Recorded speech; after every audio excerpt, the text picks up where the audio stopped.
मुसलमान का वोट चाहिए इन सभी झूठी सेकुलर पार्टी को, लेकिन मुसलमान लीडरशिप नहीं चाहिए।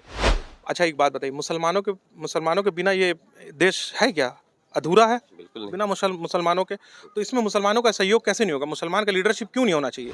और जब आज हमारी लीडरशिप आई है तो आप हमें बी टीम ए टीम से नवाजते हैं, तो ये नवाजते रहिए, कहीं कोई दिक्कत नहीं है। चुनाव की सरगर्मी पूरे देश में तेज होती जा रही है। आपको पता ही होगा कि आने वाले साल में जो लोकसभा का चुनाव होना है या फिर आने वाले साल में झारखंड में विधानसभा का चुनाव होना है, उसके लिए एमआईएम पार्टी ने झारखंड में कमर कस ली है। आपको पता ही है, डुमरी उपचुनाव में भी वहां पर एमआईएम ने अपने उम्मीदवार को उतारा है और वो बिल्कुल ही लड़ रहे हैं और बड़ी मुस्तैदी और कड़ी चुनौती दे रहे हैं सामने वाली टीम को। आज हमें मिल गए हैं झारखंड एमआईएम के यूथ प्रेसिडेंट कामरान खान साहब। तो मुझे लगा कि नहीं, इससे अच्छा मौका और नहीं मिल सकता।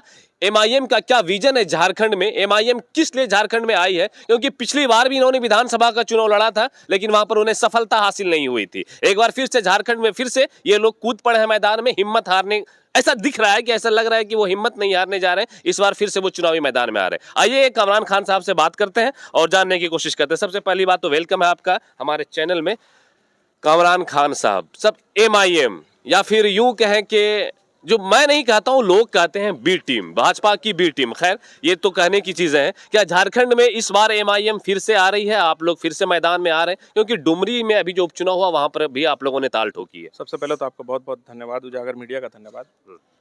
आपने शुरुआत की भाजपा की बी टीम से, तो ये लोगों का काम है इल्ज़ाम लगाना, और ख़ास वो लोग लगाते हैं जो हमारे हिंदुस्तान में झूठी सेकुलर पार्टियां हैं, चाहे वो कांग्रेस हो, चाहे जेएमएम हो, चाहे आरजेडी हो। इन लोगों ने मुसलमान से झोली भर भर कर वोट लिया और मुसलमान को कभी लीडर नहीं बनने दिया। और जब आज लीडर एक आ गया हमारे बीच में, बैरिस्टर असदुद्दीन ओवैसी साहब, तो उनके नज़र में वो बी टीम सी टीम, तो इससे कोई फ़र्क नहीं पड़ता। हमारा हौसला, हमारा जज्बा बहुत बुलंद है। इंशाल्लाह आगे भी हम लोग मेहनत करेंगे। ए टीम बी टीम से कोई फ़र्क नहीं पड़ता है। तो झारखंड में आप लोग इस बार विधानसभा में बिल्कुल बिल्कुल, और पिछली बार भी हम लोग बहुत ही शिद्दत से मेहनत किए हैं और चुनाव भी लड़े, अच्छा खासा वोट लेकर के आए। कहीं ना कहीं थोड़ा संगठन को कमज़ोरी थी उसमें, तो फिर उसको ठीक किया गया और अब देखिए इंशाल्लाह आगे संगठन का काम चल रहा है और बहुत ही मतलब मजबूती के साथ हम लोग ग्राउंड पर दिखेंगे। एक चीज और एक सवाल कि एमआईएम को मुसलमानों की पार्टी कहा जाता है कि नहीं, ये सिर्फ मुसलमानों के लिए काम करती है? कोई बड़े ऐसे नाम भी नहीं है, बड़े चेहरे भी आपके पास नहीं है नॉन मुस्लिम के, कि जिसकी वजह से लोगों का ये जो एक भ्रम है वो खत्म हो जाए? क्या एमआईएम सिर्फ मुसलमानों की पार्टी? नहीं, मुसलमानों की पार्टी, देखिए मुसलमानों की पार्टी पर तोहमत लगाना, इल्ज़ाम लगाना ये गलत है। नाम होने से क्या, हिंदुस्तान में क्या एक ऑल इंडिया मजलिस इत्तेहादुल मुस्लिमीन ही एक पार्टी ऐसी है क्या? शिवसेना कहाँ चली गई? बजरंग दल, XYZ, बहुत सारी पार्टी जिनका हम नाम नहीं लेना चाहेंगे, तो वो कौन सी पार्टी फिर? इस पर भी आपको बात करना चाहिए। रही बात ऑल इंडिया मजलिस इत्तेहादुल मुस्लिमीन, हमारे राष्ट्रीय अध्यक्ष हर समाज, हर तबका, हर दलित, शोषित, वंचित लोगों की बात करते हैं। और रही बात मुसलमान, तो मुसलमान की आवाज़, मुसलमानों की बात अगर ऑल इंडिया मजलिस इत्तेहादुल मुस्लिमीन नहीं करेगा तो कौन करेगा? आप मीडिया से, आप ग्राउंड रिपोर्ट बताते हैं पब्लिक को, तो ज़रा ये बताइए कि मुसलमानों की बात और मुसलमानों की आवाज़ कौन उठाता है? आज रामगढ़ में मरहूम शमशाद अंसारी का मॉब लिंचिंग हुआ, कौन सी झूठी सेकुलर पार्टी खड़ी हो गई? बताइए ज़रा। उससे पहले बरही थाना में जो है, थाना में लिंच किया गया पुलिसकर्मी के द्वारा अशफाक का, उसकी क्या गलती थी? तो अगर मुसलमान की आवाज़ हम नहीं बनेंगे तो कौन बनेगा? कोई है तो बताइए जो आवाज़ उठाता हो। अरे हम तो मुसलमानों की भी आवाज़ उठा रहे हैं। हमारे राष्ट्रीय अध्यक्ष स्टेज डुमरी के चुनाव में उन्होंने तो 60-40 का नारा लगा दिया। इससे ज़्यादा क्या अब आप बोलिए कि प्रूफ करें, सबूत दें, तो ये नहीं, सबूत देना वो कमज़ोर लोगों का काम है। हमारा काम है ग्राउंड पर रहना, और हर समाज, हर तबके के लोगों का हम लोग काम कर रहे हैं और आगे भी करेंगे। और झारखंड में जिस तेज़ी से काम चल रहा है, इंशाल्लाह हम लोग कामयाब होंगे उसमें। एक सवाल और मेरा है थोड़ा राष्ट्रीय लेवल का, कि अभी एक नई गठबंधन बनी है इंडिया जी, उसमें बहुत सारी ऐसी पार्टियां भी हैं जिसका कोई लोकसभा सांसद नहीं है, बहुत सारी ऐसी पार्टियां भी हैं जिनके कोई बड़ा चेहरा नहीं है, उनको उस गठबंधन में शामिल किया गया। आपके एमआईएम के पास 2 सांसद हैं, तो आप क्यों नहीं शामिल हो जाते, या फिर आपको क्यों नहीं शामिल किया जाता? सिर्फ 2 सांसद नहीं, राष्ट्रीय स्तर पर देखा जाए तो हमारे पास कई विधायक हैं, कई पार्षद हैं, लेकिन मैंने कहा ना कि मुसलमान का वोट चाहिए इन सभी झूठी सेकुलर पार्टी को, लेकिन मुसलमान लीडरशिप नहीं चाहिए।